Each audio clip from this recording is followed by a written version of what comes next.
কোরবানির ক্ষেত্রে এটা মনে রাখতে হবে, কোরবানি যেন হয় আমার আপনার জিন্দিগি গুনাহমুক্ত অবস্থা। নাই তো আসমানে যাবে না, আপনার ঘরে যাবে, আপনার ঘরে গোস্ত যাবে, চুলায় রান্না হবে, সিদ্ধও হবে, রুটির লগে খাইতেও পারবেন, সবই ঠিক আছে। কিন্তু আসমানে যেতে হলে, আল্লাহর কাছে যাইতে হলে তাকওয়া লাগবে, তাকওয়া লাগবে। টাকাটা হালাল হইতে হবে, 1 টাকা হারামের টাকা, এটা দিয়া কোরবানি কবুল হয় না। এবং হারাম টাকার শরিক যে হয় তার কারণে বাকিদের কোরবানিও কবুল হয় না। আপনি যদি বলেন বুঝমু কেমনে, না বুঝলে আপনি হাতের লগে করেন কেন? কথা বলেন না কেন? আপনি 1.5 লাখ টাকা 3 লাখ টাকার গরু লোক দেখাইতেন গেলেন কেন? আপনার সন্দেহ হয়, আবার সামর্থ্য আপনার পুরা নাই, কম, আপনি পুরা পারতেন না 1 লাখ টাকার কোরবানি দিতেন, আপনি খাসি কোরবানি দেন। এটা তো ইবাদত, এটা তো গোস্ত খাওয়া না। কথা বুঝছেন? এই জন্য মনে রাখতে হবে, 1 টাকা হারাম টাকা, সুদের টাকা, ঘুষের টাকা, বাজারে ব্যবসা করে ওজনে কম দেয়, তো এ তো ধোঁকাবাজ, এ তো ধোঁকাবাজ। পণ্যের গুণাগুণ 2 নম্বর মালরে 1 নম্বর বলে, 3 নম্বর মালরে 1 নম্বর বলে, এ তো ধোঁকাবাজ, বাটপার। তাহলে এই বাটপারে যে টাকাটা নিল, এটি বাটপারির টাকা না? কথা বলেন না কেন? তো এ তো নাজায়েজ টাকা। এই টাকা দিয়ে কোরবানি জবাই হবে প্রাণী, গোস্ত জোরসো হইব, ভাতও খাওয়ান যাইব, রুটিও খাওয়ান যাইব, আসমানে যাবে না। কোথায় যাবে না? আসমানে যাবে না, রবের কাছে যাবে না, মালিকের কাছে যাবে না। কথা শক্ত হইল, এটাই সত্য, শক্ত। মূলত এই সূরাটার নাম হলো সূরায়ে হজ। এই মুহূর্তে হজ্জের মৌসুম, এখন হজের মাস। কোরআনুল কারীমের মধ্যে আছে, আল্লাহ তাআলা ইরশাদ করেছেন, আল হাজ্জু আশহুরুম মা'লুমাত, হজ হয়ে থাকে নির্ধারিত কয়েকটি মাসে। এই নির্ধারিত মাস বলতে নবী সাল্লাল্লাহু আলাইহি ওয়াসাল্লাম নিজে ব্যাখ্যা করে বুঝাই দিয়েছেন যে নির্ধারিত মাস হলো 3টা, শাওয়াল, জিলকদ, জিলহজ। মানে রমজানের পরপরই 3 মাস। রমজান মাস যখন শেষ হয়, ঈদের চাঁদ উঠে, হজের মাস। এই জন্য সারা পৃথিবীর মুসলমানরা এই মুহূর্তে আল্লাহর ঘরের মেহমানদেরকে বিদায় দিচ্ছে।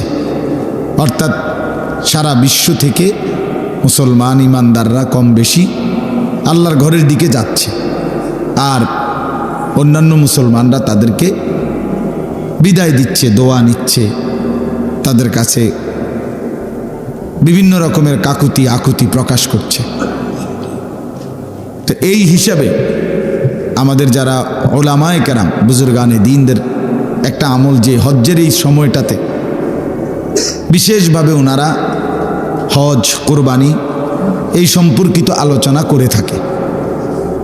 ফলে আলহামদুলিল্লাহ আমরাও গত কয়েকদিন যাবৎ লাগাতার প্রতিদিন আল্লাহর বান্দাদের কাছে হজ, কোরবানি এই বিষয়গুলোর উপরে কিছু কিছু আলোচনা করার চেষ্টা করতেছি। তো আজকেও এটাকে সামনে রেখে আপনাদের সামনে এই আয়াতটা আমি পড়ছি। তাহলে এবার আসেন একটু কথা, কোরবানি আল্লাহ তাআলা আদম আলাইহিস সালাম থেকে নিয়ে এই পর্যন্ত এবং এখন থেকে নিয়ে কিয়ামত পর্যন্তের জন্য আল্লাহ তাআলা কোরবানি চালু করেছেন। হযরত আদম আলাইহিস সালামের 2 ছেলে হাবিল এবং কাবিল, এই 2 ছেলে বিবাহ নিয়ে ঝগড়া লাগছিল নিজেদের মধ্যে। এই ঝগড়ার সমাধানের জন্য আল্লাহ তাআলা তাদেরকে প্রথম কোরবানি করতে বলছিলেন। সেই থেকে কোরবানি শুরু, আজও চলছে, কিয়ামত পর্যন্ত চলবে। সুবহানাল্লাহ। সর্বযুগে, কথা খেয়াল করেন, আমি কমাইয়া কইতেছি, সর্বযুগে 1 নাম্বার মনে রাখতে হবে, কোরবানি সর্বযুগেই কবুল হবে তার নিজের মধ্যে তাকওয়া থাকবে যার। ইন্নামা ইয়াতাকাব্বালুল্লাহু মিনাল মুত্তাকিন। কোরআনে আছে হাবিল কাবিল 2 ভাই কোরবানি দেওয়ার পরে কাবিলের কোরবানি কবুল হয় নাই, কিন্তু হাবিলের কোরবানি কি হয়েছে? কবুল হয়েছে। তখন কাবিল বলছে লা আকতুলান্নাকা, আমি তোর মাইরা ফেলবো, আমি তোকে মেরেই ফেলবো। এই তখন হাবিল বলছে ভাই আমারে মাইরা লাভ নাই, বরং ইন্নামা ইয়াতাকাব্বালুল্লাহু মিনাল মুত্তাকিন, মনে রাখবা সর্বযুগে কোরবানি কবুল হবে তার তাকওয়া থাকবে যার। তাকওয়া কি? তাকওয়া হলো 3 জিনিস। 1 নম্বর হলো সমস্ত গুনাহ বর্জন করা, 2 নম্বর হলো সমস্ত ইবাদতে লেগে থাকা, 3 নম্বর হলো সর্বাবস্থায় আল্লাহকে ভয় করতে থাকা। গুনাহ বর্জন, ইবাদত পালন, আল্লাহর ভয়, এটাই তাকওয়া। তাইলে যে ব্যক্তি শুধু কোরবানির দিন আমনে গরু জবাইয়ের আগেও বিড়ি খান, আমনের গতকালিকায়ও আমনের টাকা সুদের টাকা, আবার কোরবানির দিনও আপনি জোহরের নামাজও পড়েন না, আসরের নামাজও পড়েন না, কোরবানির দিনও আপনি মিছা কথা কন, আমনের মধ্যে ইবাদত, আল্লাহর ভয়, গুনাহ ত্যাগ বলতে কিছুই নাই, কোরবানির দিনও আপনি টেলিভিশন চান, নাচ গান চান, আমনের কোরবানি কবুল হইতো বুতে গেলেছিনি। কথা বুঝছেন না আপনি? কেন কোরবানি কবুল হবে? আপনি কোরবানি কবুল হওয়ার জন্য ব্যবস্থা নিছেন কি?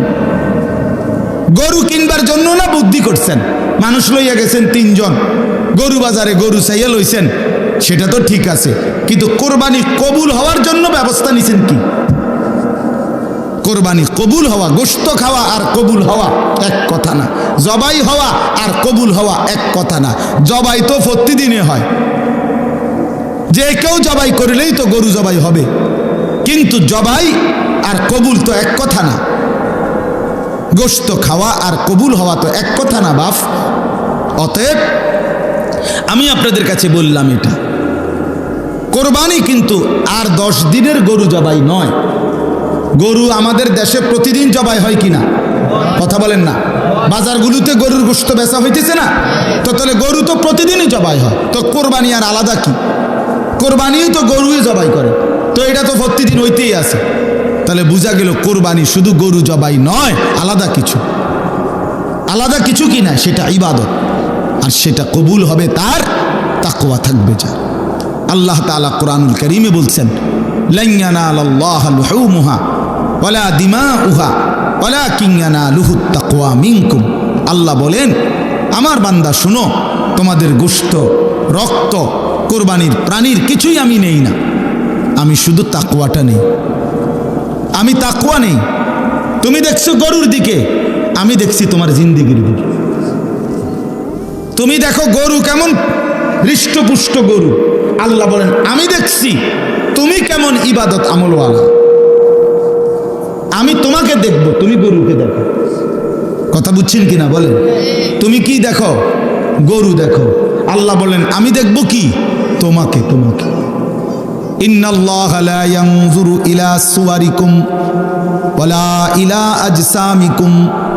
নবী সাল্লাল্লাহু আলাইহি ওয়াসাল্লাম বলেন নিশ্চয়ই আল্লাহ তোমাদের চেহারা শরীর দেখবে না, ওয়ালাকিন ইয়ানজুরু ইলা কুলুবিকুম ওয়া আমালিকুম, বরং আল্লাহ তোমাদের দিল দেখবেন আর তোমাদের আমল দেখবেন।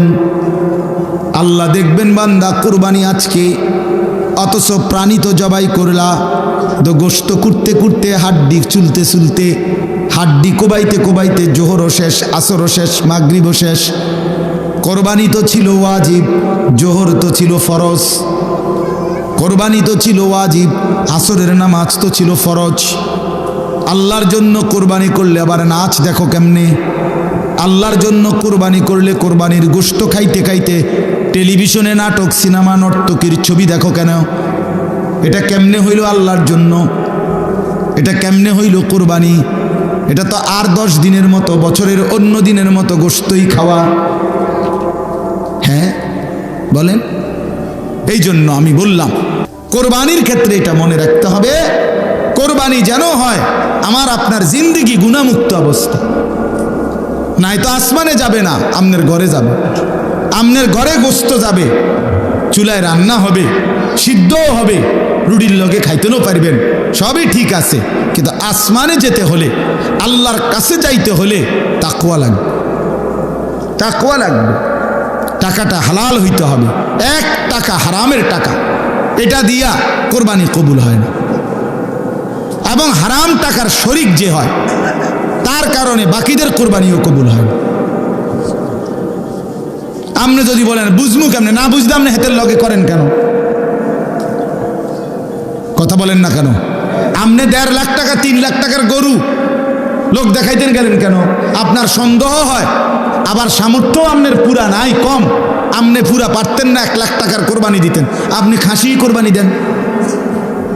এটা তো ইবাদত, এটা তো গোস্ত খাওয়া না। কথা বুঝছেন? এই জন্য মনে রাখতে হবে, 1 টাকা হারাম টাকা, সুদের টাকা, ঘুষের টাকা, বাজারে ব্যবসা করে ওজনে কম দেয়, তো এ তো ধোঁকাবাজ, এ তো ধোঁকাবাজ। পণ্যের গুণাগুণ 2 নম্বর মালরে 1 নম্বর বলে, 3 নম্বর মালরে 1 নম্বর বলে, এ তো ধোঁকাবাজ, বাটপার। তাহলে এই বাটপারে যে টাকাটা নিল, এটি বাটপারির টাকা না? কথা বলেন না কেন? তো এ তো নাজায়েজ টাকা। এই টাকা দিয়ে কোরবানি জবাই হবে প্রাণী, গোস্ত জোরসো হইব, ভাতও খাওয়ান যাইব, রুটিও খাওয়ান যাইব, তা আসমানে যাবে না। কোথায় যাবে না? আসমানে যাবে না, রবের কাছে যাবে না, মালিকের কাছে যাবে না। কথা শক্ত হইল, এটাই সত্য, শক্ত। এরম যদি আপনি বলবেন এরম এরম কইলে আর কয়জনে কোরবানি দিব? দিয়েন না আপনারা কেউ, অসুবিধা কি? কথা বলেন না কেন? আল্লাহ ঠিকে যাবে, ঠিক না? ফেরেশতারা আটকা ফিরে যাবো নাকি? তো আর অসুবিধা কি? তা সমস্যা কি? কোরআনে আল্লাহ বলছে ওমান কাফারা ফাইন্নাল্লাহা গানিয়্যুন আনিল আলামিন। আল্লাহ বলে তোমরা যারা হজ করতে অস্বীকার করো, অবজ্ঞা করো, অবহেলা করো, তাইলে মনে রাখো কোনো সমস্যা নাই, আমি আল্লাহ গোটা পৃথিবীর সমস্ত মানুষ কারো প্রতি মুখাপেক্ষী নই, আমি সবার থেকেই অমুখাপেক্ষী। কেউ যদি আমাকে সেজদা না করে আমি আল্লাহর বড়ত্বের মধ্যে কমবে না, আবার সবাই যদি আমাকে সেজদা করে তবুও আমি আল্লাহর বড়ত্বে বাড়বে না। আল্লাহ বাড়েও না কমেও না। কথা বুঝেন নাই? সবাই নাফরমানি করলেও আল্লাহ কমে না, সবাই জুনায়েদ বাগদাদি হয়ে গেলেও আল্লাহ কি হয় না? বাড়ে না। আল্লাহ তো আল্লাহই, ওয়াহুয়াল আলিয়্যুল আযীম, তিনি তো বড়ই, তিনি তো আজিম, তিনি তো আকবার। আল্লাহু আকবার, তিনি তো বড়ই। আপনি কীর্তন বড় বানাইবেন? আপনি বড় বানাইবেন কেন? বরং আল্লাহর নাম নিলে আল্লাহ আপনারে বড় বানাবে। কিতাবের মধ্যে আছে কোন বান্দা যখন বলে সুবহানাল্লাহ, বলেন তো আবার বলেন, তো আল্লাহ বলে এটার অর্থ হলো হে আল্লাহ আমি আপনার পবিত্রতা বর্ণনা করিতেছি, এ সুবহানাল্লাহ অর্থ। তো আল্লাহ বলে আচ্ছা মাশাআল্লাহ বান্দা তুমি আমার পবিত্রতা বর্ণনা করছো, আমি তো এমনিতেই পবিত্র, তুমি বললেও না বললেও তো ঠিক আছে, সাব্বাহতানি, তুমি আমার পবিত্রতা বর্ণনা করেছো, চলো উসাব্বিহুকা, আমি তোমারে পবিত্র বানাই দিলাম। আলহামদুলিল্লাহ বলেন তো। আল্লাহকে আমি বললাম আল্লাহ আমি আপনার প্রশংসা করছি। আল্লাহ বলেন তুমি আমার প্রশংসা করলা, আমি তো এমনিই প্রশংসিত, যাও তোমাকেও আমি প্রশংসিত বানাই দিলাম, মানুষ তোমারে ভালো বলবে। জিকির করে দেখো, তোমারে দেখবা মানুষে ভালো বলবে, কোনো লোকটা নামাজি, লোকটা আল্লাহওয়ালা, লোকটা জিকির আজকার করে, হ্যাঁ বলবে, মানে আল্লাহই জিকিরের বরকতে তোমারে কি বানাই দিবে? দামি বানাই দিবে। তাইলে আল্লাহ তাআলা বলেন তোমরা কেউ বন্দিগি না করলেও আমার সমস্যা নেই, আমার সমস্যা নেই। তাহলে আমার এই কথাটা আপনারা মনে রাখবেন, কোরবানি যেন হয় 100% হালাল টাকা থেকে, বলেন ইনশাআল্লাহ। 2 নাম্বার, কোরবানি যেন হয় গুনাহমুক্ত জীবন নিয়ে। কি নিয়ে বলেন না? গুনাহমুক্ত জীবন নিয়ে, গুনাহমুক্ত জীবন, গুনাহমুক্ত জীবন, গুনাহমুক্ত জীবন নিয়ে কোরবানি যেন হয় আল্লাহর সন্তুষ্টির জন্যে। এরপরে আসেন আরেকটা কথা, সেটা হলো হজ। আল্লাহ তাআলা বলেন প্রত্যেক জাতির জন্য আমি হজ্জের বিধান রেখেছি। এই জন্য হজ এটাও আল্লাহ তাআলার মহব্বতের ভালোবাসার সর্বোচ্চ নমুনা, সর্বোচ্চ নমুনা। কেউ যখন আল্লাহকে ভীষণ ভালোবাসে, প্রিয় নবী সাল্লাল্লাহু আলাইহি ওয়াসাল্লামকে খুব ভালোবাসে, তো ওই ব্যক্তির চূড়ান্ত ভালোবাসার নমুনা হজ। হজের মাধ্যমে আল্লাহর বান্দা আল্লাহর ভালোবাসার সর্বোচ্চ নমুনা পেশ করে যে আল্লাহ আমি নামাজ, রোজা, যাকাত, দান, সাদাকা, জিকির, কোরআন তেলাওয়াত, তাহাজ্জুদ, আউয়াবিন বাড়ির বইয়া পড়তে পড়তে, আদায় করতে করতে আপনার ভালোবাসা আমার এমন তীব্র হয়েছে, এখন আমি আপনারে তালাশ করবার জন্য আপনার ঘরে চলে আসছি। তা আল্লাহ তাআলা বলে ঘুরো, খুঁজো, আমারে খুঁজো, চারদিকে ঘুরো আমার ঘরের। তো বান্দা হজের মধ্যে, উমরার মধ্যে আল্লাহর ঘরের চারদিকে ঘুরে, ঘুরতে ঘুরতে আল্লাহকে পেয়েই যায়, আল্লাহর মহব্বত পেয়েই যায়। আল্লাহ তারে এমন পবিত্র বানায়া দেয় যে রাসূলুল্লাহ সাল্লাল্লাহু আলাইহি সাল্লাম বলেন হজ শেষে একজন ইমানদার মায়ের পেট থেকে নতুন বাচ্চা যেরকম পবিত্র নিষ্পাপ হয়ে বের হলো, সে হাজী সাহেব এমন হয়েই বের হলো। বুঝছেন? এই জন্য হজ মানে আল্লাহর ভালোবাসার চূড়ান্ত নমুনা। রাসূলুল্লাহ সাল্লাল্লাহু আলাইহি সাল্লামকে যে ভালোবাসে, আপনি যদি বলেন একজন মানুষের গুণাগুণ খুব বললেন যে লোকটা এত ভালো, এত ভালো, এত ভালো, এত ভালো, এরপরে আমি আপনারে বললাম আরে আপনি যে লোকটারে এত প্রশংসা করছেন, উনি আছে তো, উনি চান্দিনায় থাকে, হ্যাঁ আমি উনারে দেখছি, কথার কথা আপনি বললেন, তো এই লোকটা কি বলবো? আরে বলেন কি, তো আমিও তো একটাবার উনারে দেখা দরকার।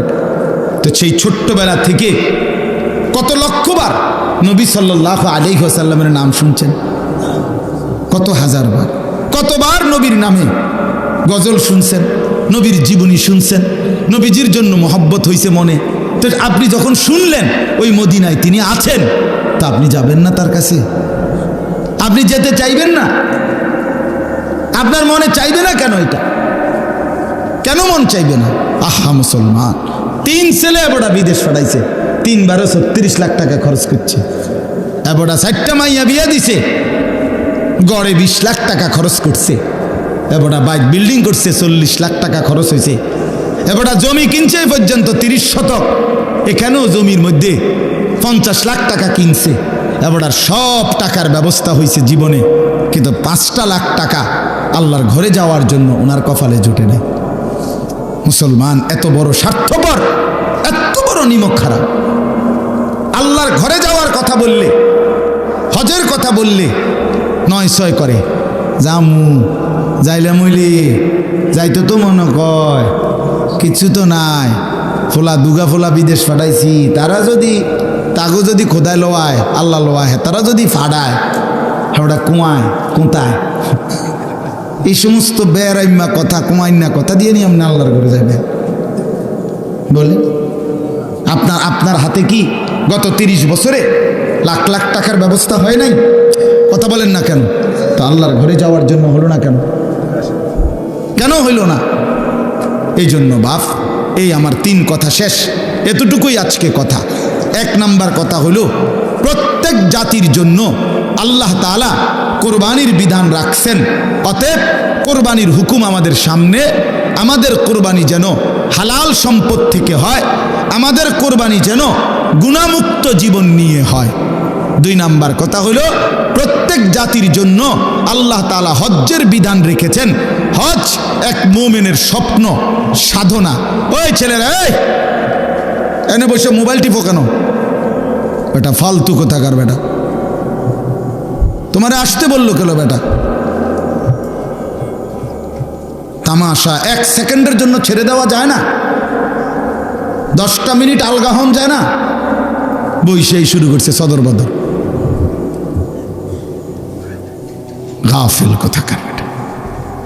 মানে এক জিন্দেগি বানায় নিছে যে যেখানে আমি কি হুজুর, কি আলেম, কি আল্লাহর কথা, কিছুর কোনো পাত্তা, আমার যেটা মনে করে না। আরে বেটা, এটা কোনো জীবন না রে ভাইয়া। আমি হয়তো ধাক্কা দেই আর কি, একটু ধমক, শক্ত আমি, একটু কঠিন বলি আর কি, কিন্তু এটা কি জীবন মানুষের? এইভাবে আত্মভোলা হয় কেমন মানুষ? এভাবে হয় কেন? এভাবে আল্লাহকে ভুলে গেল কেন? হায় মুসলমানের সন্তান, একটা মোবাইলই জীবনের শেষ কথা হয়ে গেল, একটা মোটর সাইকেল জীবনের শেষ সাধনা। কোনোভাবে একটা মোটর সাইকেল কিনতে পারছে, খালাস, জীবনের বেঁচে থাকার সার্থকতা, সফল জীবন, সফল জিন্দিগি। মোবাইল, একটা মোবাইল, একটা মোটর সাইকেল, একটা মেয়ে, 3 জিনিস আছে কোনো যুবকের, খালাস, সে 7 দেশের 7 মহাদেশের বাদশা। তার রং সাইকে হে পারে না, ঠেঙ্গালগিরি আনে। হ্যাঁ, একটা বড় মোবাইল আছে, একটা মোটর সাইকেল আছে, একটা মেয়ের সাথে কি আছে? সম্পর্ক আছে। খালাস, তার জীবন সুখে ভরা। হয় মনে করতেছে রঙের ঘুড়ি উড়াইতে আছে। এই যে গুড্ডি ছাইরে দিছে, এবার শুধু শুতে ছাড়ে, আর কড়ে না, আর নাডাই কি করে না, ওঠে না, রঙের গুড্ডি ছেড়ে দিছে। হ্যাঁ, আহা, হায় মুসলমান, হায় মুসলমান, হায় আমার নওজোয়ান, আল্লাহ আমাদেরকে মাফ করে দেন। চলেন বাপ, এতটুকুই বললাম। তাহলে 1, 2 নাম্বার বললাম হজের কথা।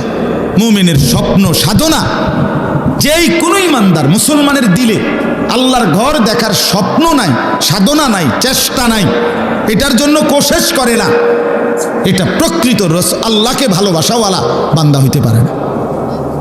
আমরা পড়ছি কিতাবে, আল্লাহর বহু বান্দা পূর্বের জামানায় কাঁদতেন, আল্লাহ হাজী সাহেবের গুড়ের ফোটলার মধ্যে কইরা পিঁপড়ামনের ঘরে যায়, আমি কি যাব না? আল্লাহ তারেও নিছে। আমি এইবারও দেখছি নাম ভাই, এইবারও দেখছি যে পঙ্গু, ওই যে বেয়ারিংওয়ালা, আগে যে কাঠ লাগাইয়া, যে বেয়ারিং লাগাইয়া বাচ্চারা টানতো, খেলতো, গাড়ি বানাইতো, যে বুঝছেননি কথাটা, এরকম ছোট ছোট বেয়ারিংয়ের চাকা এটি দিয়ে টানে। এই বেয়ারিং লাগানো কাঠের একটা চাক্কাওয়ালা গাড়ির মধ্যে বৈশা, এই মানে মাটির মধ্যে ভর দিয়া দিয়া আল্লাহর বান্দা, কসম আমি দেখছি এইবার রমজানেও তাওয়াফ করতেছে। সে কেমনে গেল? সে কেমনে গেল?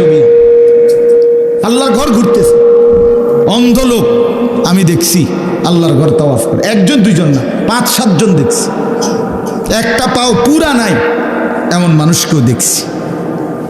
আল্লাহ আমাদেরকে মাফ করে দেন। আল্লাহর ঘরের স্বপ্ন, এটা বড় স্বপ্ন।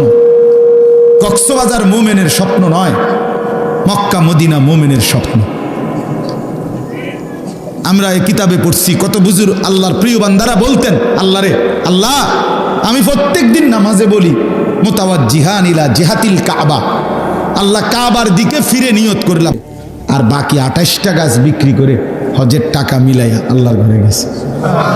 তার জীবনের সাধনায়, আমি মালিকের ঘরে দেখব, আল্লাহর ঘরে যাব, স্বপ্ন দেখছে, আল্লাহ নিয়ে গেছে। এই জন্য আমরা প্রত্যেকে ইনশাআল্লাহ নিয়ত করি, ছোট বড়, যে আমি আমার মালিকের ঘর দেখব, আল্লাহর ঘর দেখব। আমি তো আমার ছোট মেয়েরও ডেইলি জিগাই, আব্বু যাইবা আল্লাহ ঘরে যাইবা? বলো আব্বু। আল্লাহ তাআলা তৌফিক দান করেন। সর্বশেষ কথা হইল ইবাদত। আল্লাহ বলেন আমি প্রত্যেক জাতির জন্য ইবাদত রেখেছি, অতএব ইবাদত ছাড়া মানুষ হয় না। ভাইয়া আবারও বলল, যার কপালে সেজদা নাই, এই ছেলে তুমি মানুষ না, মনে রাখো, তুমি কোনো মানুষ না। তুমি ওই যে বললাম ডোমেস্টিক অ্যানিমেল, তুমি গৃহপালিত প্রাণী, যেটা ঘরে পালে, ছাগল গরুর লগে তোমারও এই ঘরে পালতেছে আর কি। তুমিও একটা ডোমেস্টিক অ্যানিমেল, তুমিও একটা গৃহপালিত প্রাণী আর কি। তোমারে ভাত খাওয়ায় আর গরুরে ঘাস খাওয়ায়, খল্লি ভুসি খাওয়ায়, এর দূর তফাৎ, বাকি দুইটাই গৃহপালিত প্রাণী। আর যদি মুসলমান হয়, মানুষ হয়, তাইলে সে নামাজ পড়বে, সে বন্দিগি করবে। এই জন্য বন্দিগি বিহীন, ইবাদত বিহীন, আল্লাহ বলেন আমি কোনো জাতি বানাই নাই, তাইলে ইবাদত বিহীন মানুষ হয় না। আল্লাহ তাআলা আমাদের প্রত্যেককে আল্লাহর জন্য নিজেদের জীবন সুন্দর করে ইবাদত করার তৌফিক দান করেন। মা বোনরা, আপনারাও পর্দা পুশিদা করবেন। নিজের ইজ্জত, নিজের সতীত্ব, নিজের পর্দার